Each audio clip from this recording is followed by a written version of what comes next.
Imagine un instant un basculement discret, presque invisible, mais profond. Aux États-Unis, quelque chose est en train de changer sous nos yeux, sans bruit, sans alarme. En l'espace d'un an à peine, des milliers de supermarchés et de commerces de proximité ont baissé le rideau. Résultat immédiat, moins de choix, des prix qui grimpent, pour beaucoup, des kilomètres supplémentaires à parcourir juste pour se procurer l'essentiel. On n'est pas face à un effondrement spectaculaire, ni à une catastrophe nationale. C'est plutôt une mutation lente, mais lourde de conséquences, qui touche en priorité les seniors, les foyers au budget serré et les petites villes qui dépendaient de ces magasins au quotidien. Ce que l'on observe aujourd'hui n'est pas un hasard. C'est l'addition de coûts d'exploitation en hausse constante, d'une concurrence devenue impitoyable et de nouvelles habitudes de consommation qui redessinent les règles du jeu.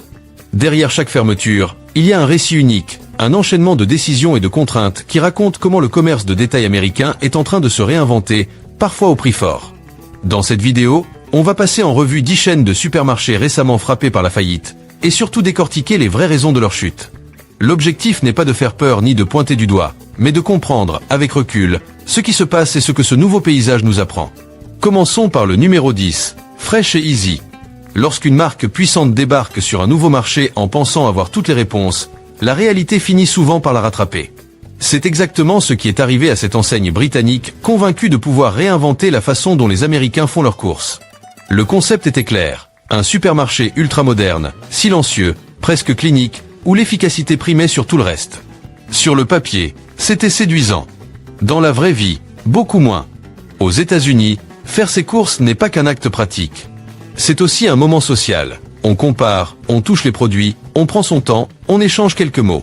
Face à cette culture, le minimalisme poussé de Fresh et Easy a rapidement donné l'impression d'un laboratoire plus que d'une amélioration.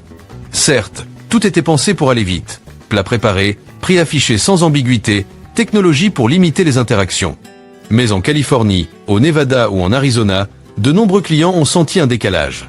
Les repas prêts à consommer ne remplaçaient pas le plaisir de choisir soi-même, de demander conseil ou simplement de sentir qu'il y a une présence humaine derrière les rayons. Pour beaucoup, entrer dans un magasin presque vide de personnel ne représentait pas l'avenir, mais une rupture avec une tradition profondément ancrée. Et comme si cela ne suffisait pas, le modèle logistique, très performant en Europe, s'est révélé coûteux et mal adapté sur la côte ouest américaine, où les distances, le climat et la demande obéissent à d'autres logiques. Au final, les chiffres ont parlé, les revenus n'ont jamais atteint les objectifs et les dépenses ont explosé. En 2015, Fresh et Easy a disparu, laissant derrière elle une leçon implacable. Un bon concept ne suffit pas, comprendre l'âme du consommateur est essentiel, car l'alimentation n'est pas qu'une transaction, c'est un rituel chargé d'émotions. Et le marché n'oublie jamais ceux qui l'ignorent. Reste bien jusqu'à la fin, car plus on avance, plus les cas deviennent frappants. Passons maintenant au numéro 9, A&P. Pendant plus de 150 ans, A&P n'a pas été qu'un supermarché. C'était le décor de milliers de vies, un repère familier. Pour beaucoup de personnes de plus de 50 ans, ce nom évoque encore l'odeur du pain chaud, les chariots un peu bruyants et cette impression que le monde avançait à un rythme plus simple. Derrière cette nostalgie se cachait pourtant un géant, plus de 16 000 magasins à travers le pays, au point d'être considéré comme l'une des entreprises les plus influentes du XXe siècle, jusqu'à ce que la modernité la dépasse. La chute n'a pas été brutale. Elle s'est construite lentement, sous la pression. Les coûts grimpaient sans cesse, loyers commerciaux en hausse, carburant hors de prix, marges de plus en plus étroites. Après la crise de 2008, le consommateur américain a changé. Walmart promettait des économies immédiates, Costco misait sur le volume, Aldi séduisait par sa simplicité et ses prix bas. A&P, elle, restait plus chère, parfois de 7 à 15% au-dessus de ses concurrents. En 2015, l'édifice a commencé à s'effondrer. La dette a dépassé les 2,3 milliards de dollars. Les fournisseurs exigeaient des paiements anticipés, les rayons se vidaient. Les employés parlaient de magasins devenus méconnaissables. Quand les dernières centaines de points de vente ont fermé, le choc a surtout été humain.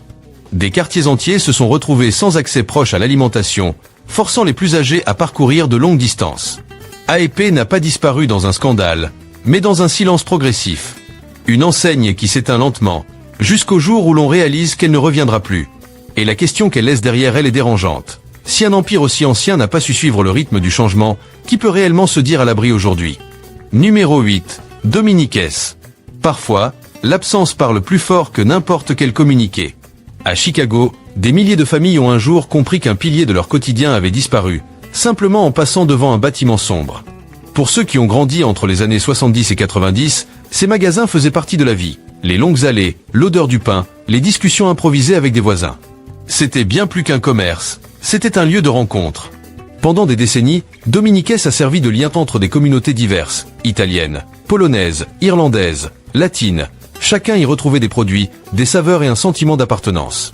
Plus de 100 magasins formaient un tissu culturel solide.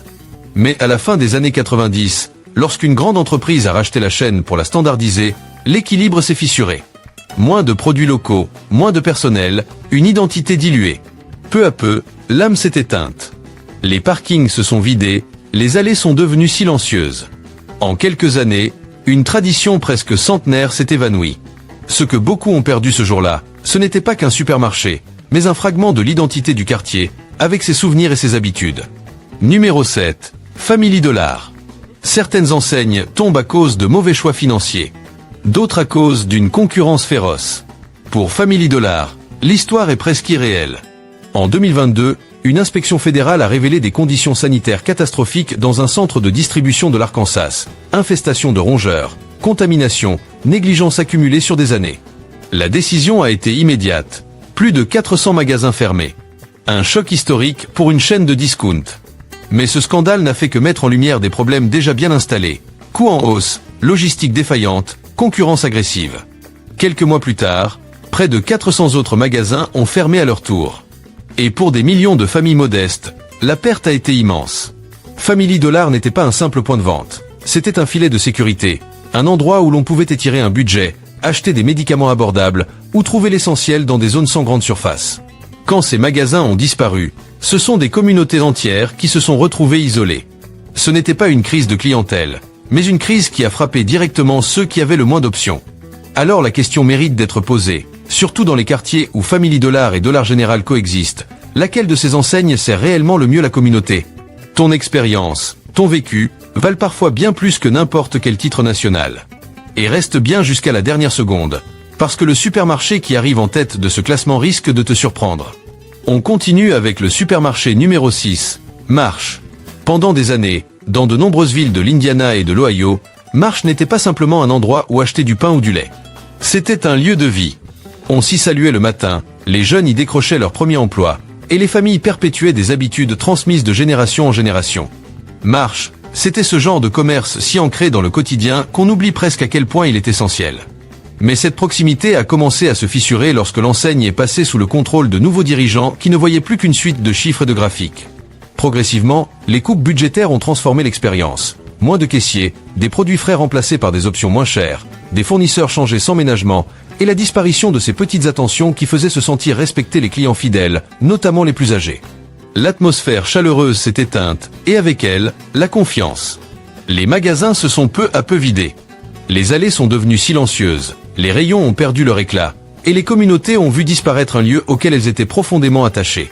Les ventes ont chuté, les dettes se sont accumulées, et en 2017, Marsh a fini par faire faillite. Des magasins fermés, des employés laissés sans réponse. Ce n'était pas un effondrement soudain, mais la conséquence directe d'un fossé grandissant entre ceux qui dirigeaient l'entreprise et ceux qui la faisaient vivre. Si tu as déjà connu la fermeture d'un Marsh, raconte-le en commentaire. Ton témoignage aide à comprendre à quel point un supermarché peut représenter bien plus qu'un simple commerce. Place maintenant au supermarché numéro 5, Jitney Jungle. Dans de nombreuses villes du sud des États-Unis, il existait ces supermarchés qui semblaient faire partie du décor, presque comme un voisin de toujours. Jitney Jungle était de cela. Une enseigne modeste, attachante, avec ses allées étroites, ses enseignes vertes et cette ambiance familière qui donnait l'impression d'être chez soi.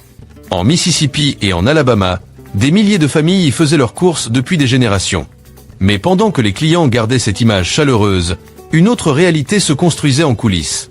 Les coûts augmentaient plus vite que la capacité de l'entreprise à les absorber, et le marché évoluait à une vitesse que la chaîne n'a jamais réussi à rattraper. À la fin des années 90, un rachat censé moderniser l'enseigne s'est transformé en fardeau. La dette a explosé, les infrastructures sont devenues obsolètes et le modèle économique a perdu toute compétitivité face à des géants du retail déjà maîtres de la logistique, des prix et de la technologie. Et puis, presque dans l'indifférence générale, l'année 2000 a marqué la fin de l'aventure. Les magasins ont été vendus, les enseignes éteintes, et Jitney Jungle est devenu un souvenir que beaucoup évoquent encore avec nostalgie. Ce n'était pas simplement la fermeture d'un supermarché, mais la fin d'une époque où les commerces locaux pouvaient encore rivaliser avec les mastodontes du secteur. La question reste ouverte. Est-ce une suite d'erreurs de gestion ou simplement le destin d'une entreprise incapable de survivre dans un monde dominé par les géants du commerce moderne? On arrive maintenant au supermarché numéro 4, Ultra Foods.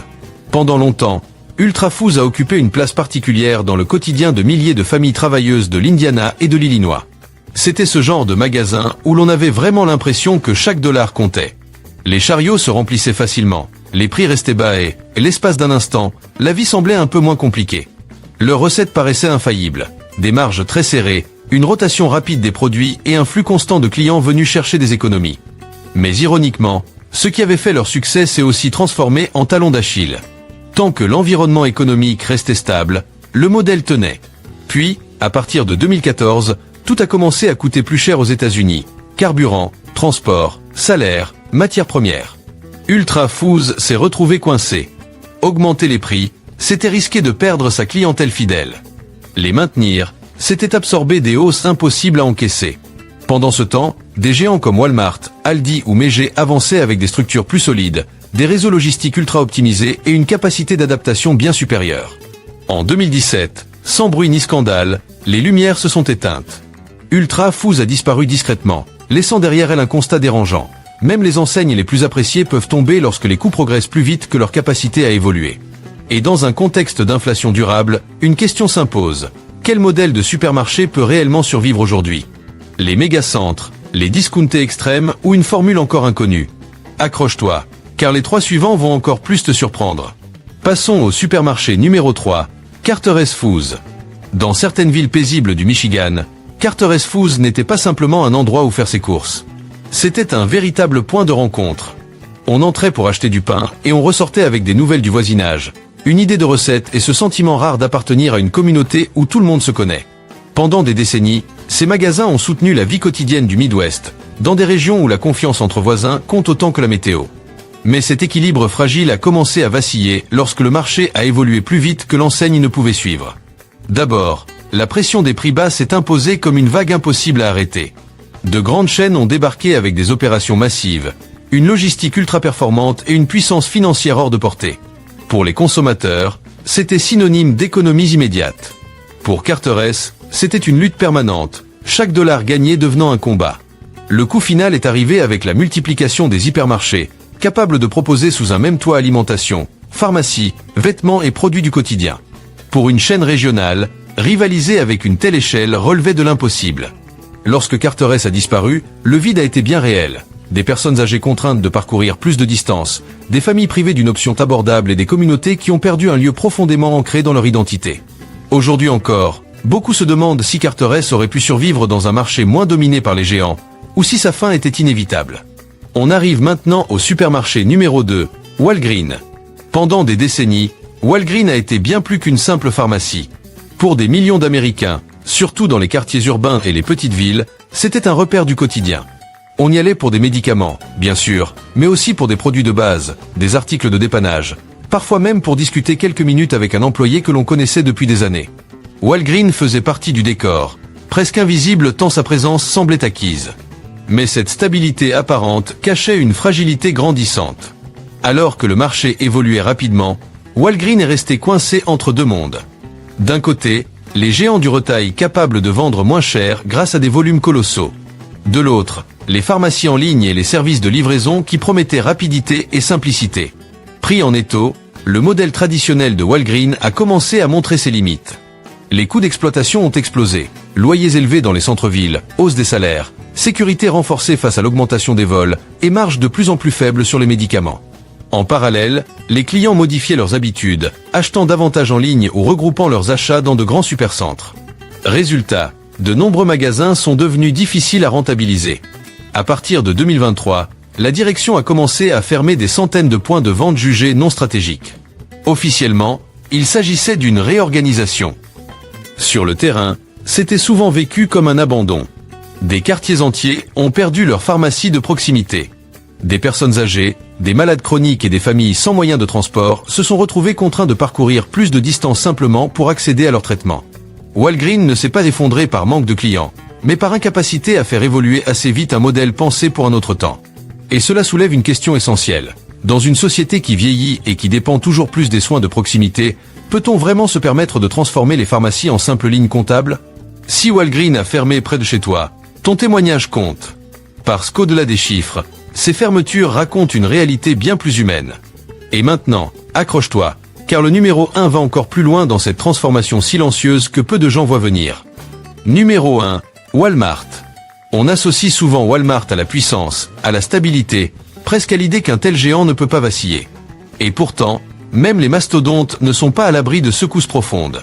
Dans le cas de Walmart, il ne s'agit pas d'un effondrement brutal, mais d'une série de signaux faibles qui ont surpris toute l'industrie. En 2022, plusieurs enquêtes et audits internes ont mis en lumière des dysfonctionnements majeurs dans certaines chaînes logistiques et entrepôts régionaux. Des problèmes de conditions sanitaires, de gestion des stocks et de maintenance ont provoqué la fermeture temporaire, puis définitive de centaines de points de vente jugés non rentables ou trop coûteux à remettre aux normes. Pour un groupe habitué à l'expansion continue, le choc a été réel. Voir Walmart fermer massivement des magasins, parfois du jour au lendemain, a marqué un tournant symbolique. Mais ces fermetures n'étaient que la surface du problème. En coulisses, Walmart faisait face à une pression croissante, explosion des coûts de transport, hausse des salaires, inflation sur les produits de base et concurrence de plus en plus agressive, notamment sur le terrain du e-commerce et de la livraison rapide. Maintenir des prix bas tout en absorbant ces hausses devenait un exercice d'équilibriste. Résultat, certaines zones rurales et quartiers moins rentables ont été sacrifiés au nom de l'optimisation. Et c'est là que l'impact humain apparaît. Pour des millions de familles à revenus modestes, Walmart n'était pas qu'un simple supermarché. C'était parfois la seule option accessible pour faire des courses abordables, acheter des médicaments, des vêtements ou des produits essentiels sans parcourir des dizaines de kilomètres. Lorsque ces magasins ont fermé, certaines communautés se sont retrouvées brutalement isolées, avec moins de choix, plus de dépenses et une dépendance accrue à la voiture ou aux achats en ligne. Ce n'est donc pas une crise liée au manque de clients. Walmart en a toujours. C'est une transformation stratégique qui a déplacé le poids de l'ajustement sur les populations qui avaient le moins d'alternatives. Et cela pose une question centrale. Dans un monde où même Walmart ferme des magasins, quel modèle sert réellement les communautés locales sur le long terme? Le gigantisme, la proximité ou un équilibre encore à inventer? Ton expérience, ton ressenti sur Walmart dans ta région peuvent en dire bien plus que n'importe quelle analyse nationale. Et pour conclure, retenons une chose essentielle. Derrière chaque enseigne qui ferme, il n'y a pas qu'un logo qui disparaît, il y a des habitudes brisées, des quartiers fragilisés et des vies réorganisées. Ces supermarchés n'étaient pas seulement des lieux d'achat, ils faisaient partie du tissu social, parfois même du dernier lien entre une communauté et l'essentiel. Ce que l'on voit aujourd'hui n'est pas une simple crise passagère, mais une transformation profonde du commerce et de notre façon de consommer. Les géants s'adaptent, les modèles changent, mais une question reste ouverte. À quoi ressemblera le commerce de proximité demain? Et surtout, pour qui sera-t-il pensé? Si cette vidéo t'a fait réfléchir, partage ton point de vue en commentaire. Ton expérience locale apporte souvent plus de vérité que n'importe quelle statistique nationale. Pense aussi à t'abonner, à liker et à partager cette vidéo autour de toi. D'autres histoires du même genre arrivent très bientôt. Merci d'avoir regardé, et à la prochaine.